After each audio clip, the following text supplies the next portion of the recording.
Three of the biggest railroads in the country were struck today by the United Transportation Union in a dispute dating back a dozen years. The issue is whether the road should carry firemen on diesel locomotives where the companies say they are not needed. The three railroads, with 78,000 employees and 24,000 miles of track among them, are the Baltimore and Ohio, the Southern Pacific, and the Louisville and Nashville. The three roads said that if the walkout continues, they'll lock out the men and go out of business. And John Hiltz, chairman of the National Railway Labor Conference, which speaks for the roads, said that if the walkout cannot be stopped, the rest of the country's railroads will shut down rather than let the union strike just a few. The issue involved is elimination of firemen from locomotives. In California, 5,000 men struck the Southern Pacific Railroad. Some listened to radios because they weren't really sure why the strike was called, and they were hoping for information. In the yards, the only activity involved switch engines, and they were just parking freight cars for the duration of the strike. At midday, the management of the Southern Pacific said the strike was effective and that virtually all service had been shut down in the states the railroad serves. Passenger trains weren't running. 12,000 commuters were stranded this morning in the San Francisco area. There were fears that a strike of more than a few days would seriously affect the movement of goods, particularly perishable fruits and vegetables in the San Joaquin Valley. Don Oliver, NBC News, Los Angeles. In Chicago, pickets from the Firemen's Union appeared outside Baltimore and Ohio facilities early this morning. Some other unions respected the picket lines, and by tonight, 2,000 people were off the job at the railroad's Chicago yards. Chicago is a switching terminal for the B&O, where freight cars from the West Coast are shuttled onto B&O trains headed east. The last eastbound train left last night, and there are no more coming in. Nevertheless, the railroad says there is no serious backup of freight in Chicago, but people are another story. Mr. and Mrs. Sandy Rossi and their children arrived from California today, planning to take a B&O passenger train home to Sharon, Pennsylvania, but the train was canceled. We were planning on being home tonight, and the children are tired, we're hungry, and we're just plain disgusted right now. There are still some people in the country who don't like to fly, and the Rossis are among them. So now, because their train was canceled, they are spending the night riding home to Pennsylvania on a bus. John Dancy, NBC News, Chicago. In Cleveland, the Baltimore and Ohio has limited facilities, and the other lines have none. But the B&O's small freight yard was also shut down. Cleveland is home base for the United Transportation Union, conglomerate of the old railroad brotherhoods.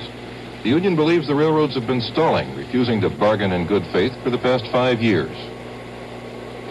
They have profited by this. They have had Congress bail them out on 3 or 4 different occasions as a result of their carrier-made emergencies. And it seems to me like somewhere down the line that Congress and the public would get tired of that kind of performance.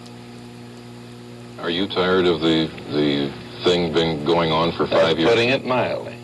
Well, how would you put it? I say that's putting it mildly, that I'm tired. I'm sick up to here with it because we've done everything we know how to bring about a peaceful settlement of this. And there's no quarrel with the other people who have ridden in the cabs of the locomotives through the years when they did so to perform the function they're hired to do. But when they are required to perform function that our firemen have performed through the years, that's when we run into the problems. Is there an element of simple job protection for these people involved in this dispute? That's not the principle involved here. No, sir. Well, the carriers occasionally say it is. Oh, I understand what they say, but they haven't proven it. The consequences will be disastrous for some of them if the strike should last any period of time. For instance, the Penn Central is in very disastrous straits according to newspaper accounts at the present time, and any diminution of revenues would certainly add to that. And we, in addition to the Penn Central, we have 3 other carriers in the northeast section of the country which are in bad shape. Boston and Maine and the Central Railroad of New Jersey being in bankruptcy and the Reading Railroad losing a great deal of money. If this strike should resume at some later date, would the industry resort to a lockout, a nationwide shutdown? It would only resort to a lockout if the union sought to whipsaw strike the carriers. And by that I mean take one or two at a time and try to force them into submission and then force that solution upon the balance of the industry one at a time. The railroads asked President Nixon to use his legal power to order the strike delayed 60 days, and they asked a federal court for a restraining order to stop the strike, at least temporarily.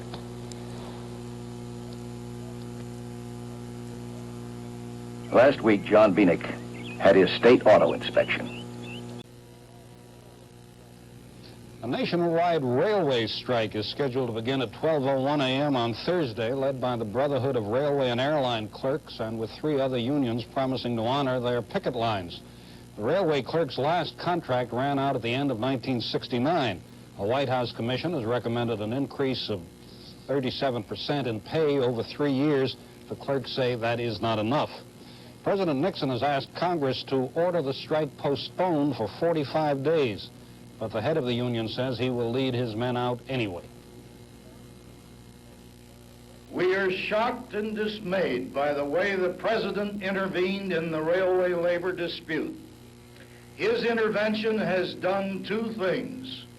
First, it has destroyed any hope for collective bargaining in the 2 critical days which could have brought about a settlement. And second, it has shown that his administration clearly is on the side of the profit-taking railway management. We hope and pray that Congress will show greater wisdom and stay out of this dispute. It would be totally unfair to change the rules of the game as we reach the goal line. The law says we can strike at 12:01 a.m. Thursday, December 10th. We intend to do just that.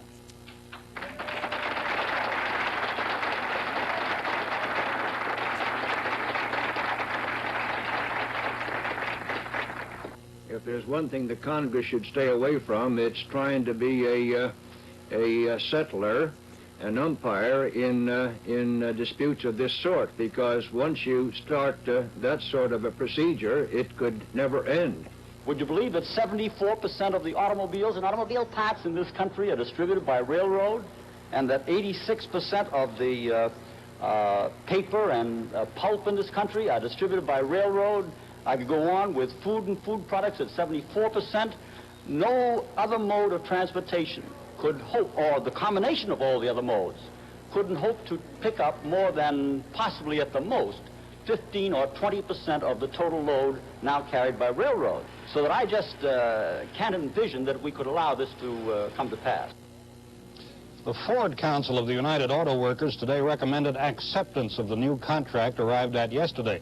The 160-odd thousand UAW members in Ford plants are expected. Congress, down to the last, is trying to stop it, trying to delay it until March 1st and giving the union a substantial pay increase in the meantime. It is not clear at this hour that the union leaders will call off the strike whatever Congress does. There is brave talk about going to jail and so on in defense of the members' demands for more money. Congress is not well equipped to be an agent of collective bargaining or a settler of labor disputes, but it has the job now because there is no one else left.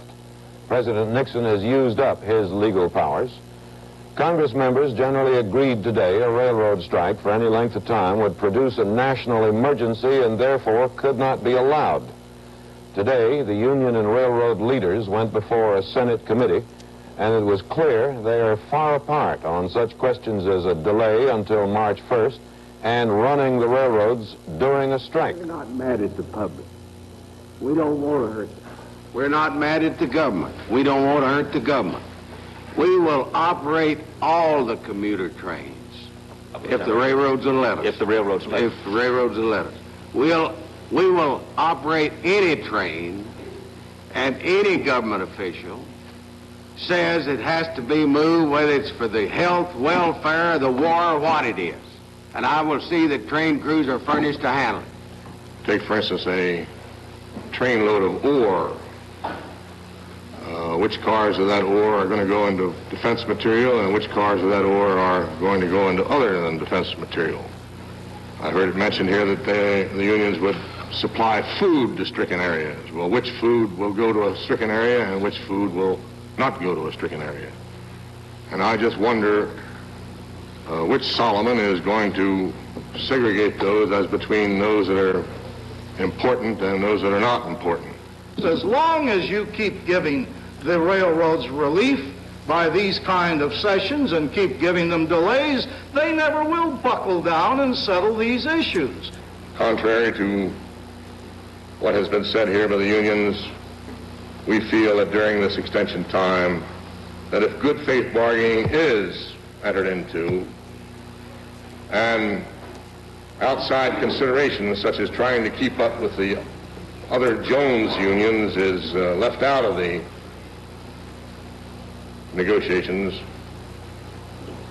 we might have a chance of settlement. The U.S. Post Office, effective now, will refuse to take any mail except first class if it is going more than 300 miles.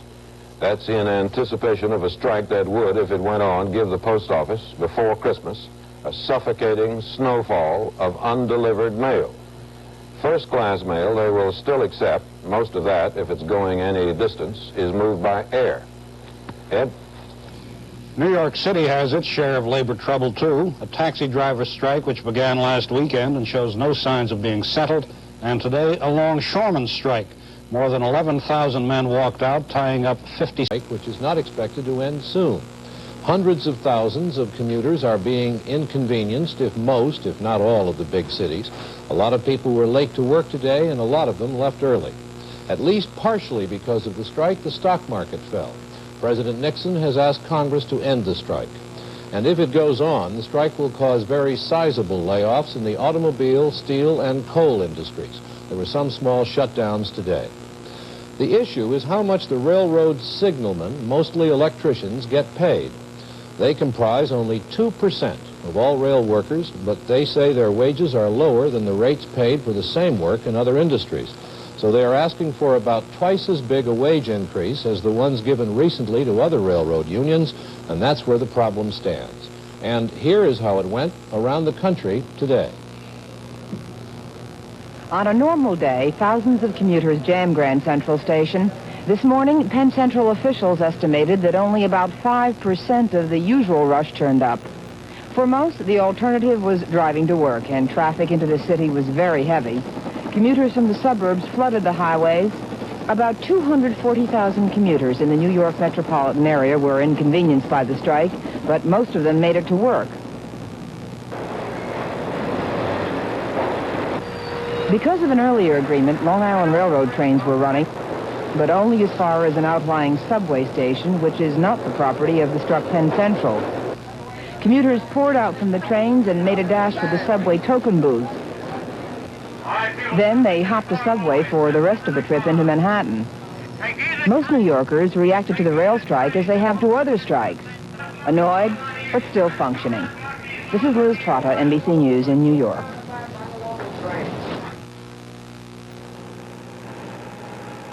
In Chicago, traffic was also heavier than normal today. 140,000 suburbanites who usually take commuter trains had to get to work some other way. The city's 6 major expressways had long stretches of start and stop traffic. Many of those who didn't drive into the Loop area took city trains not affected by the strike. Even with an increased schedule and more passengers, delays only averaged 15 minutes. So, while most commuters experienced some inconvenience, conditions were not unbearable. Chicago is the center of the new National Rail Passenger System, Amtrak, but nothing was moving on the tracks today. There were a few people stranded at railroad stations. Some hadn't known about the strike and were surprised. A few of them decided to wait it out. David Klein, NBC News, Chicago. It was in the freight yards that the strike caused most disruption. In Los Angeles, for example, 37 striking signalmen brought a halt to the work of 2,000 other railroad employees. Very little freight is moving anywhere. A few trains of perishable goods are being taken by supervisors to areas where refrigerated cars can be kept cold. But mostly, goods in freight cars are stranded on sidings in the major rail yards. Crops are being harvested in some places, and if they aren't moved, they'll rot.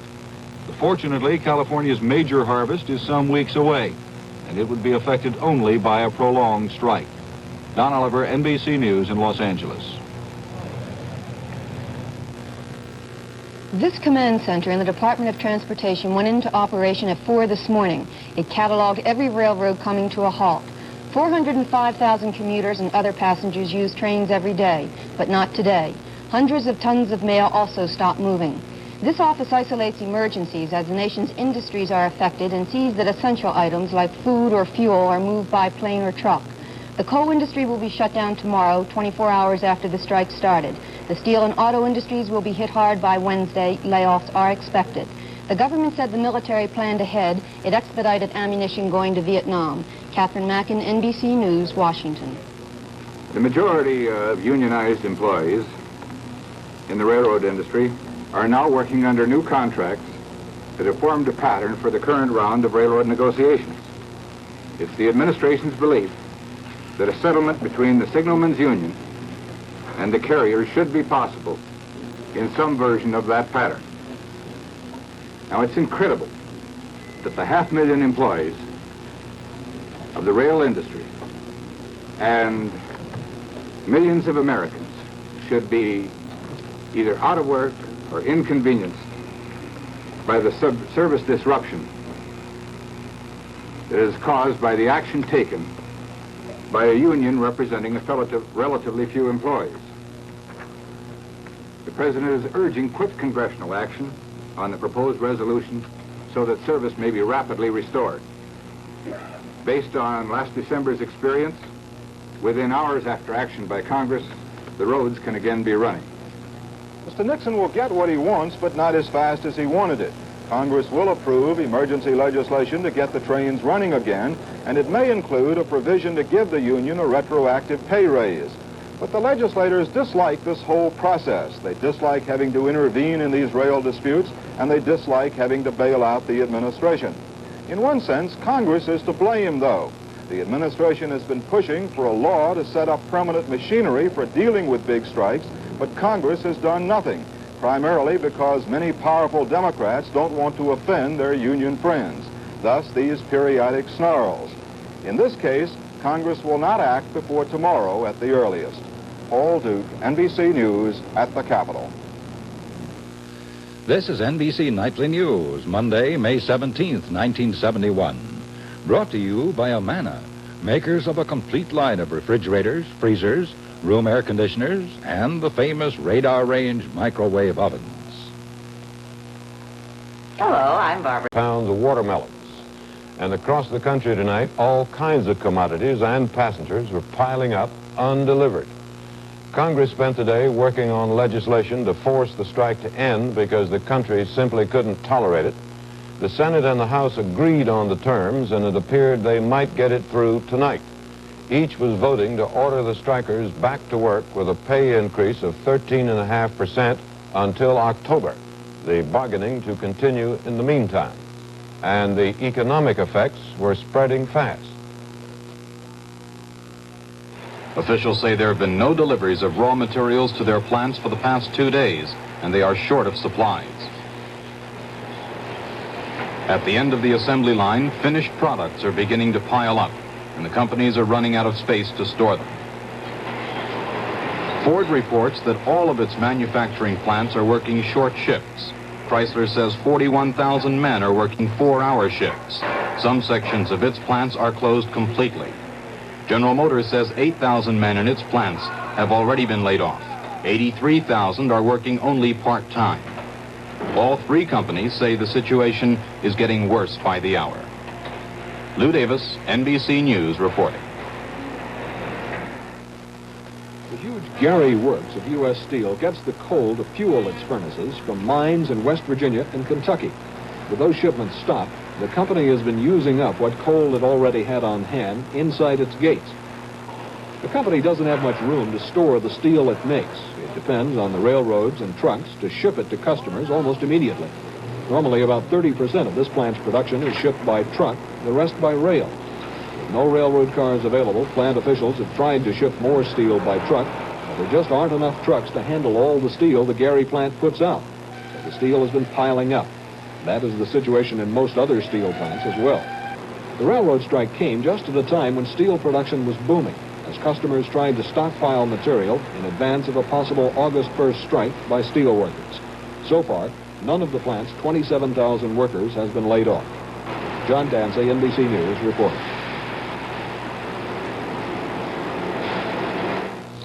A number of members of Congress said they were sick and tired of all the labor troubles on the railroads and of having to stop what they were doing to settle a dispute that should have been settled elsewhere and, they said, could have been. John? The New York Stock Exchange, which experienced its biggest loss yesterday in almost a year, partially because of the railroad strike, did a little better today. Prices were mixed. The Dow Jones Industrials lost 2 3/4 points, and the value of an average a day's work. Some railroad unions have accepted the changes, but others refuse, and so today the Southern and Union Pacific are closed down.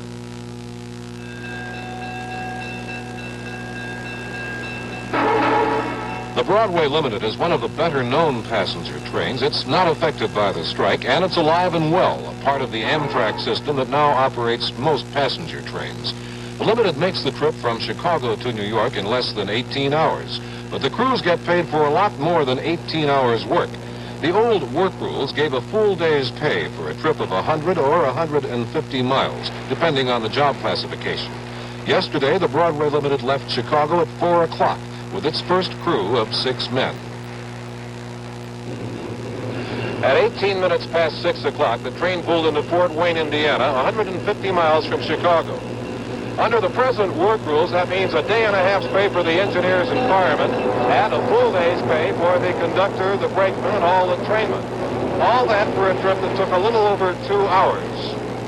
After that, another crew got on. This one went 130 miles to Central Ohio. By the time the train reached New York this morning, 7 different crews had operated it. The new work rules hold one crew 3 times as long as they used to work. In other words, a full 8 hours. The unions don't like that, particularly the engineers.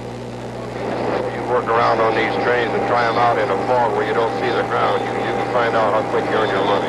What would you do if they do change these work rules and make you go all the way into, say, Pennsylvania? I think I would take the pension. The new work rules went into effect today despite these objections, and now, quite literally, it means a full day's work for a full day's pay. So far, there hasn't been any rebellion from the crews, but again, this is the first day. Fred Briggs, NBC News. Also, there are strikes in copper mining, shipping on the West Coast, and the telephone company.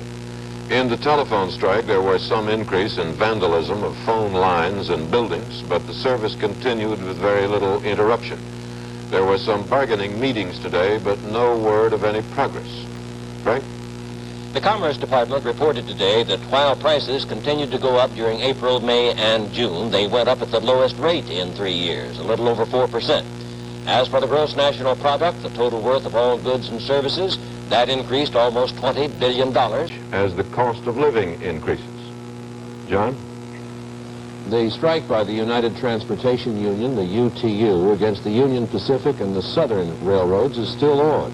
But the UTU today did sign an agreement with the Chicago and Northwestern Railway, and here's a report on that settlement. We think it... Union and company spokesmen refused to speculate whether the Chicago and Northwestern agreement would set a pattern for a national settlement. They did admit, however, that this agreement would probably be influential. Insofar as a national settlement is concerned, that matter is under active negotiations, and it would be improper for me to speculate on what effect this agreement may have.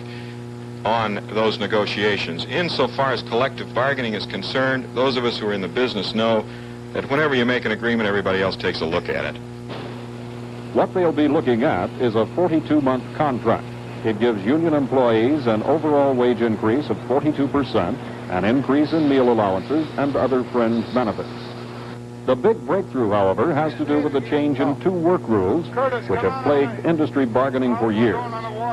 Under the agreement, the railroad may now require its train and yard crew employees to use radio telephone equipment. The company will pay an additional $1 a day to employees who handle this equipment. The other, and most important change, concerns the so-called 100-mile rule.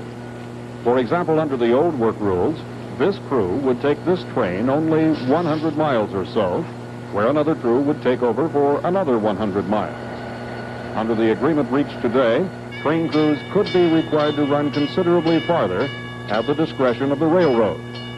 Negotiators emphasize that the new work rules are tailored specifically to the Northwestern Railroad, but they still represent a significant development in railroad labor negotiations. Jim Ruddle, NBC News, Chicago. Union says it's going to strike against the Southern Pacific and the Norfolk and Western day after tomorrow, and it plans to shut down 6 other lines by the end of the month. There was a development today in the negotiations on a labor settlement in the steel industry. The Steelworkers Union has called a meeting of 600. Even more secret, the top negotiating teams have been meeting for over a month in the Shoreham Hotel in Washington. Today, they appeared to have moved somewhere else, and there were reports they wouldn't tell even their subordinates where they're meeting or how the talks were going. Leaders of local unions are on hand to accept or reject any offer the companies may make, and one of these said today he'd been told there was no chance of a settlement before the Saturday midnight deadline. But later, a union spokesman denied a strike was inevitable. The consequences of the railroad strike are widening. The effect of the rail strike has been felt most sharply in the coal industry. Mines throughout the entire Appalachian coal fields have begun shutting down because of the lack of rail service. The coal mine here is high-grade fuel, which is used by steel mills and electric power companies. They normally maintain a 30-day supply of fuel, but if the rail strike is a long one, these industries will suffer too. The mines depend on the railroads to carry their coal to their customers. The Norfolk and Western Railroad, which has been on strike since Saturday, is one of the major coal shippers for fields in West Virginia, Virginia, eastern Kentucky, and parts of Ohio. All the mines served by the N&W are having the same problems as the Itman mine, which stopped production yesterday. Officials here say they mined until they had no more room for storage. They filled all the available rail cars, then began putting coal in their storage bins. Each of these bins holds 2,000 tons of coal. They are now all full, so the mine is closed. More than 350 mines will be shut down before the week is out unless the strike is settled. That means that more than 16,000 Appalachian miners will be out of work. Coal is the only industry in this area. Almost all of the men living within a 100-mile radius of this mine either work here or for the railroad that serves it. They're all out of work now, and they will be until the strike is over. Lou Davis, NBC News, Itman, West Virginia. When the trains stopped moving, feed for Georgia's chicken industry became a problem that could cause an increase in the price of eggs and chickens and a decrease in the size of fryers and broilers. The poultry industry depends on trains to keep the chicken feed coming. There's not much of a stockpile because of the danger of spoilage. Trucks are now being used to haul in the feed, but they can't carry the huge volumes required. Highway load limits have been relaxed in several states to aid in the shipment of feed, but there's still a shortage of it. These chickens are 7 weeks old, just 2 weeks from the slaughterhouse.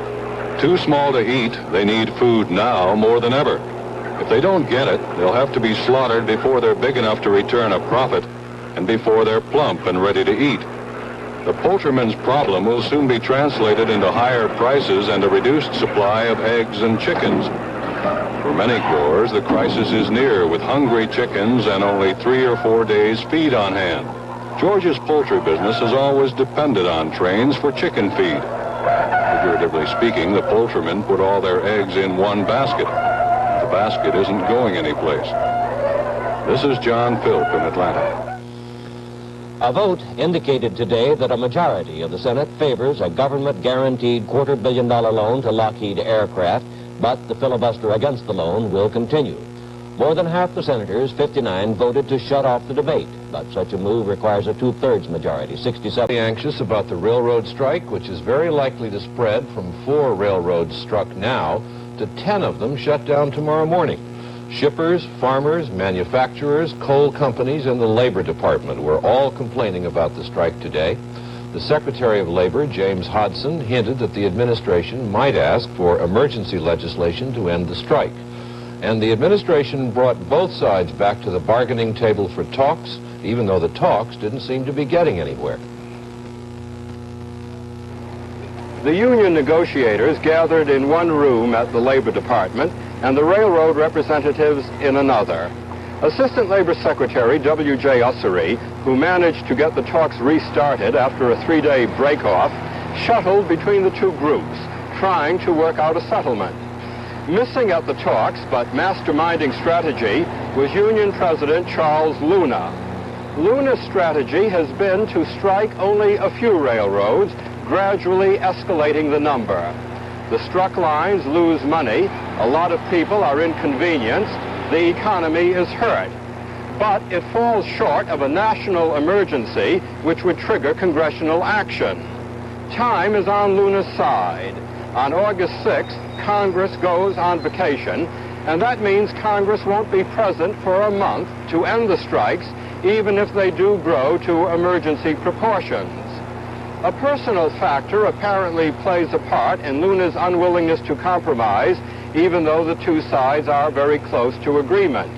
His term as president of the United Transportation Union ends this year, and Luna wants to go out in a blaze of glory with a major victory over the railroads.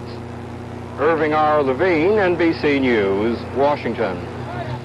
This was to be one of California's best cantaloupe crops. But growers are picking only 1/3 of the melons because that's all they can ship. The other 2/3 of the harvest, ripe, ready for market, are being picked and thrown away. California growers normally would be shipping 250 railroad cars a day to the east. A few carloads have been shipped on the Santa Fe, but that railroad will stop accepting shipments tomorrow because of a strike scheduled Saturday.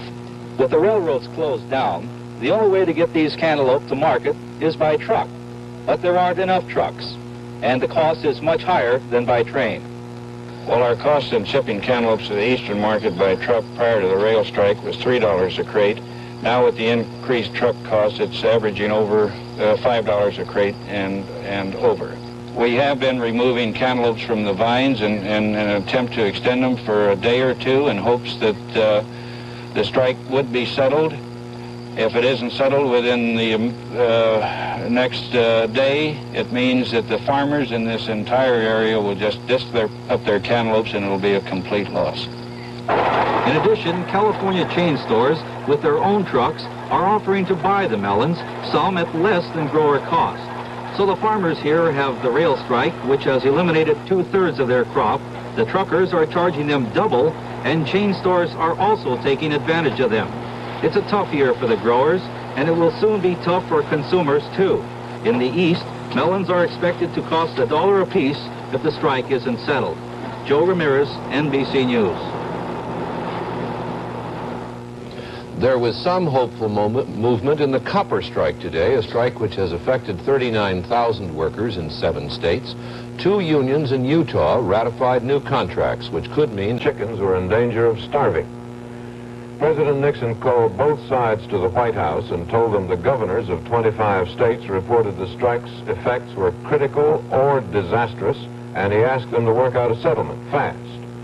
Once, when Lyndon Johnson was president, there was a railroad strike, and he put both sides next door to the White House in a room with no air conditioning, and almost, but not quite, withheld food and water until they agreed. Well, this time, it hasn't come to that. When the White House meeting was over, officials said the president had urged both sides to reach an agreement. The president did not announce plans for any additional steps, even though the strike is hurting the economy. It is undoubtedly critical in many parts of the nation. It has been assessed by the various governors of the country as ranging from critical to disastrous in their respective states. We also have to bear in mind that this kind of a strike has a very serious effect on the economy, and particularly on the effort that we are all engaged in to try to get a vigorous and sustained expansion of the economy going.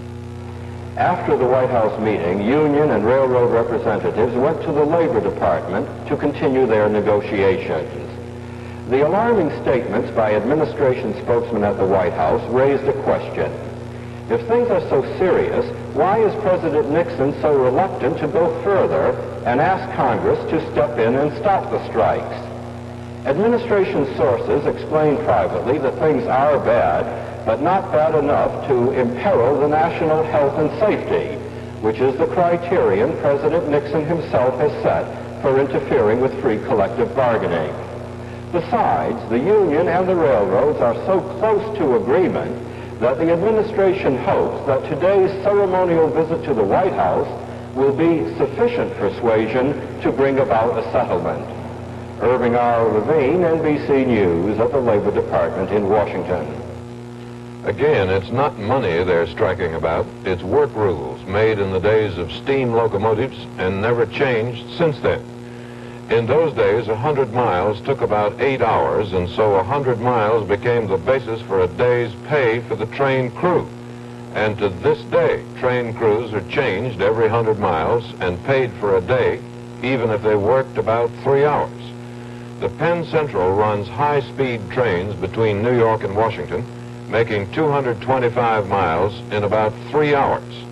To avoid having to stop and change crews twice, they made a deal with the union. One crew takes the train all the way, 225 miles in 3 hours, but for each trip it's paid for 2.5 days. Frank? John. On top of the rail strike, it looks now as though there may be a steel strike tomorrow night. The Steelworkers Union today rejected an industry offer on wages, saying the offer was stingy. There has been a tentative agreement on a cost of living clause, but the union wants a wage settlement similar to the one granted by the aluminum, copper, tin, and automobile industries, about 30% more pay over a 3-year period. And today the two sides were said to be still far apart on that. And gave the union numerous promises and concessions in return. The steel strike was avoided. The union got a 30% pay increase, and the steel companies promptly began announcing price increases, about 8% on almost every piece of steel they make. The companies said the pay increase was inflationary, but seemed to feel there was nothing much they could do about it except what they did, raise prices. In the railroad settlement, the union agreed to change the work rules, and the railroads agreed, in effect, not to fire anybody and to pay each worker for any expenses the new rules may cost him. I'd like at this time to state that it's proved once again that if negotiators will be honest with one another, be fair with each other, that collective bargaining will work. Collective bargaining has worked. And we've made an agreement that we're proud of. We've made an agreement that we can live with. And we've made an agreement that I think will go down in history, that selective strikes has worked. We're very happy that this long dispute has ended and a satisfactory conclusion has been reached. You seem somewhat less pleased than Mr. Luna. Is that a fair conclusion? I'm just not a happy person ordinarily. The railroad representatives had reason to be unhappy. They took a beating. The railroads had to pay dearly to get the union to give in on the work rules issue, which had stalemated the talks for a long time. The union dropped its rule that for each 100-mile trip, a train crew must be paid for 8 hours' work, even though such a trip may take less than 3 hours. Dropping such rules will enable the companies to reduce their payrolls, but the cost to the companies for laying anyone off will be enormous, roughly 1 year's separation pay for each year's service. The railroads hope that most of the reduction can come through attrition, That is, by not hiring new people as old employees retire. Irving R. Levine, NBC News, Washington. On the steel settlement, a 30% wage increase and an 8% price increase. In Washington, there was a good deal of complaint about the price increase, but nothing was said about the wage increase. The White House said the steel industry was already in a bad competitive position as opposed to foreign steel, and the new prices would make it worse. Senator Mansfield, a Democratic leader, said the steel industry was pricing itself out of the world market and perhaps even out of the American market. John? The debate in the Senate over a guaranteed loan to the Lockheed Aircraft Corporation is over. Lockheed won by a single vote. The Senate voted 49 to 48 after weeks of wrangling to give the administration authority to guarantee to private bankers $250 million in loans to Lockheed. The House voted the same thing last Friday by a margin of only 3 votes. Substitute in a college basketball game. The Congress today moved swiftly and decisively to get the Penn Central Railroad running again. Only 17 hours after the United Transportation Union's trainmen struck the country's largest railroad, the Congress approved a measure calling for a 90-day halt. The strike caused dismay in industry. Detroit automakers said they would have to shut down. GM said by Monday, 300,000 commuters were affected. The action in the Congress began at an urgent meeting of the Senate Labor Committee. Irving R. Levine was there. Everyone at the Senate Labor Committee hearing, the railroad, the union, and the government, agreed on one thing, that the Penn Central Railroad is on the brink of financial collapse. So the problem is much greater than simply settling this one strike. We've got to have an overall plan here for restoring viability to the rail plant in the East, and this includes not only our company, but the other 6 or 7 railroads that are in bankruptcy in the same territory. Let's get down to the nitty-gritty. This is not a labor issue. No, not by a long sight. It's not a labor issue. We're only the vehicle to get to Congress. I've told these people time and time again, cut out your horseplay, graduate, at least move up out of kindergarten into the primary grades, and let's talk about how are we going to operate the Penn Central Railroad? Where are we going to get the money? What kind of a plan are we going to have? But, gentlemen, I submit to you that I could get a poor, unfortunate individual out of a mental institution and give him all this, and he could run that railroad. The legislation was passed quickly by Congress after the hearing and now goes to the President. It would end the strike, but would not end the problem of how to save the nation's biggest railroad, which needs almost $1 billion to survive. Congress has now told the Nixon administration to come up with a master plan on how to save the railroad system. Irving R. Levine, NBC News, Washington. What the Congress did is not yet a law. President Nixon left Washington in the middle of all this afternoon for the California White House, and until he signs the legislation, it can't go into effect. Nevertheless, both sides say they will abide by it, so it shouldn't be too long before the trains are running again. Here are 2 reports on the strike so far, beginning with one from Lou Davis. 28,000 United Transportation Union members began their strike against the Penn Central Railroad at 12:01 this morning. The men were protesting cuts made in the size of work crews. The railroad had said the cuts would eventually eliminate 6,000 jobs and would save the bankrupt railroad $90 million a year. Today, the pickets were able to stop the Penn Central trains in all the 16 states and the 2 provinces of Canada where the railroad operates. Both union and railroad spokesmen conceded that the strike would have been a long one if Congress had not intervened. Although the strike lasted less than 24 hours, it had an immediate effect on big industry that depends on the Penn Central for receiving raw materials and for shipping finished products. Ford said it would have had to begin laying off men by the weekend, and the situation at General Motors and Chrysler was similar. A rail strike 1 week long could have idled 1 million auto workers. The Penn Central is the nation's largest carrier of coal, hauling 86 million tons a year. Federal officials are worried that another strike longer than this one would hamper efforts to cope with the current fuel and power shortage. During a long strike, getting food supplies to the large cities would be a problem. There was a plan to use trucks instead of trains, but over a long period, shortages would have developed.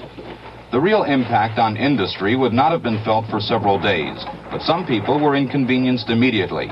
George Lewis has that report. Despite the walkout by the transportation union, commuters in New York showed their flexibility. They simply found other ways to get to and from work.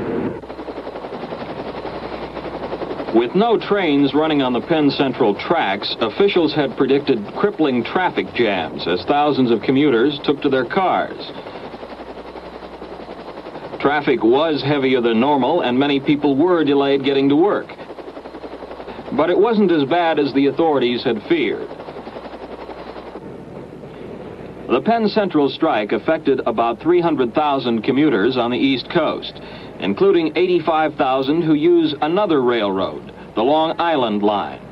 They couldn't ride all the way into the heart of New York City because the downtown station run by the Penn Central was closed. They had to transfer to subway trains, making the cars more crowded than usual. A lot of these people were angry at the striking transportation union. How do you feel about the strike situation? I would have told you, you'd never put it on the air. I'm disgusted. I'm moving out of the city. That's it. Now Congress has intervened to end the strike, but no one is sure how long it will take to get service back to normal. George Lewis, NBC News, New York. The Congress acted with what can only be called blinding speed to end this strike. One reason for the blinding speed may just possibly be that tomorrow is a very important day in the Congress, the first day of the long Lincoln's birthday recess. Wow. Wow. This is more soothing. In actual tests, these head cold sufferers, Which is in bad financial trouble, came up with a plan today to help get it out of trouble. The line proposed a plan under which unionized workers would take a pay cut, but a pay cut which would be given back if and when the line starts making money again. Mike Jackson reports. The Rock Island has lost money every year for the last 8 years. The most ever was last year, $23 million. It is a Midwestern line. Its tracks connect the Farm Belt with terminal grain markets in Chicago. Nearly 1,700 grain elevators depend on the line to haul their grain. Rock Island's primary business is Midwestern agriculture. The company admits its tracks are bumpy, that some of its equipment is outdated, but says it has no money to make repairs. The government has turned down Rock Island's request for a $100 million loan. In a meeting in Chicago today, the company and representatives of the 17 unions involved agreed on a way to cut costs by $1.5 million a month, a 10% pay cut, which the company will pay back later. It'll be a non-interest-bearing loan. It'll be payable back to the employees as soon as we get some sort of assistance from the United States Railroad Association or Congress. We said that we would discuss it at our union meetings and ask them. We did not say that we would arbitrarily guarantee the railroad, but the union membership would loan them this money. We said non-union management employees will be ordered to lend the company the 10%. The plan is all voluntary for union members, though, and many say they'd give the company the money to save their jobs. I don't think anybody would argue with the fact that a 10% pay cut would be the route to go, as far as I'm concerned. I'd take a 10% cut if we wouldn't put men out of work. Expects good health care. They'll have to pay for it. Bob Jimenez, NBC News, Atlanta. The country was hit by a serious railway strike today. Railway clerks expanded their strike against one Virginia railroad, and it's possible this evening that a total of 73 lines may be struck all over the country. Rail and commuter traffic has already been paralyzed in many places. Al Johnson reports from Chicago. The railroad strike shut down 3 of Chicago's largest commuter lines. A lot of people who usually take the train took buses instead, and many of the 100,000 suburban passengers had to use their cars to get to work.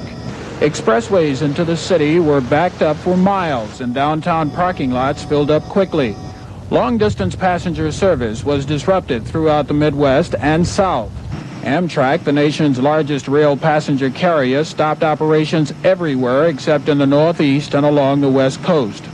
Workers went out this morning in support of the Norfolk and Western clerks who have been on strike since July, demanding better job protection. And freight service on the 42 railroads that interconnect the Norfolk and Western lines also stopped. Some temporary back-to-work court orders have been issued against those who walked out this morning, and some union leaders are expected to obey. But it is still not clear whether commuter and long-distance passenger rail service will be back to normal by tomorrow. Al Johnson, NBC News, Chicago. Representative John Conyers of Michigan angrily stalked out of a White House meeting with President Carter today. Carter in Washington. Despite their grumbling about the Middle East, the Soviets are anxious to keep the SALT talks going. David? In the railroad strike, the Carter administration called the unions and the railroads to what was called a last chance bargaining session today.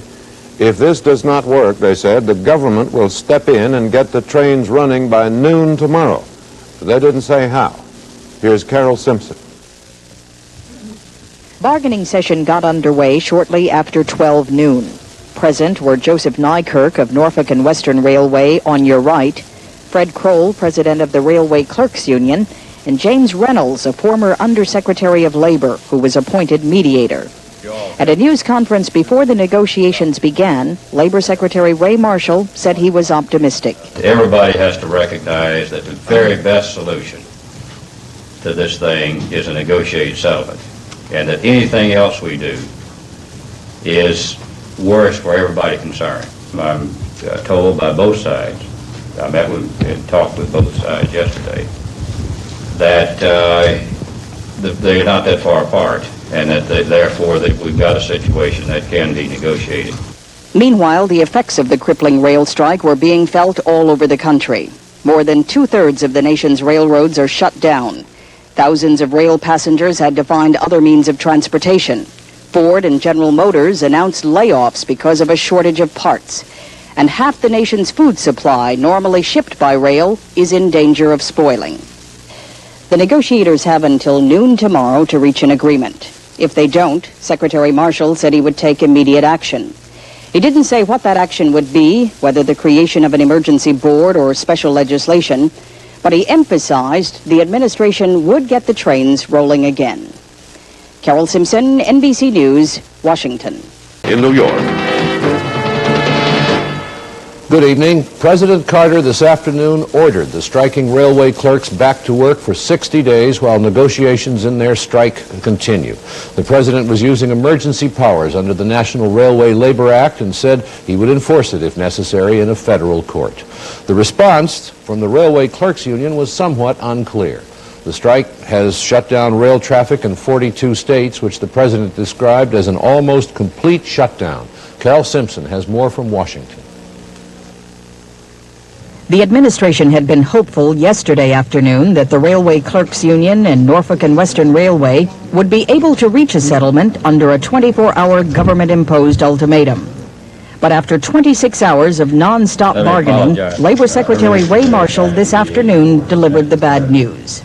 The Norfolk and Western and the BRAC have been unable to reach an agreement during the past 26 hours. I intend to stay in touch with both parties and urge them to continue their negotiations. But the deadline has now expired.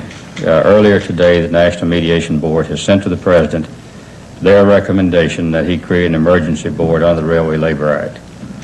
The President will review this recommendation, and an announcement will be made when he has made his decision. President Carter's decision came quickly at a news conference 2 hours after the strike talks broke down. We now have almost a complete shutdown of rail service in our country. I have just recently issued an order establishing an emergency board which will take over the responsibility of negotiating a settlement between the workers and the railroads themselves. This will take the railway workers back on the job. If there is any opposition to this action, then I would not hesitate to go to federal court to enforce it. And I believe that this is a first step to getting our railway service back into operation in our country. Late this afternoon, President Carter appointed 3 professional arbitrators to handle the dispute. Now, once an emergency board has been established, under provisions of the National Railway Labor Act, striking employees are supposed to go back to work for 60 days while a settlement is worked out. But so far, officials of the Railway Clerks Union have not announced what they're going to do. Carol Simpson, NBC News, Washington. Even in these few days, the strike caused problems for growers of wheat, miners of coal, and makers of everything from cornflakes to Fords, all of whom rely on the railroads. Some layoffs are already announced, and particularly in the coal mines, where the coal comes out of the ground and goes directly into railroad cars. They have nowhere else to put it. A report from Huntington, West Virginia, and Jim Scott. At Copley's Market in Crum, West Virginia, some coal miners stopped to talk about the rail strike. They have been out of work most of the time since the beginning of the strike against Norfolk and Western 2.5 months ago. You can't make a living. There's no way to make a living in the coal mines the way it's set up now. I know he's put me in a hard place, but I can't get mad at him. Because when we strike, we got to have staff what we want. In the past 2 days, the number of miners idled by the strike has doubled. As many as 30,000 miners are now off the job. Howard Copley, or Big Daddy as he is called, owns this store. He says his credit receipts have reached their limit. Soon, he says, he'll have to turn his friends down, and that hurts him. Anybody can just go so far, and when your money runs out, you can't get anything on a credit, that's as far as you can go. After the president spoke this afternoon, people here were waiting to see if the rail clerks would honor the order and pull down the pickets. If the trains do start running, it will take several days to get everybody back to work. Jim Scott, NBC News, West Virginia.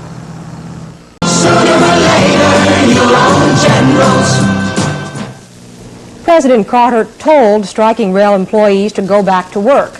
They didn't. Now a federal judge has ordered them to stop their strike. Here is Carol Simpson in Washington.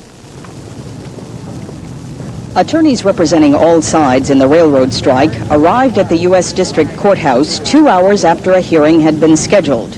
The court proceeding was delayed because Labor Secretary Ray Marshall tried once again to get the railroads and the Railway Clerks Union to agree on something.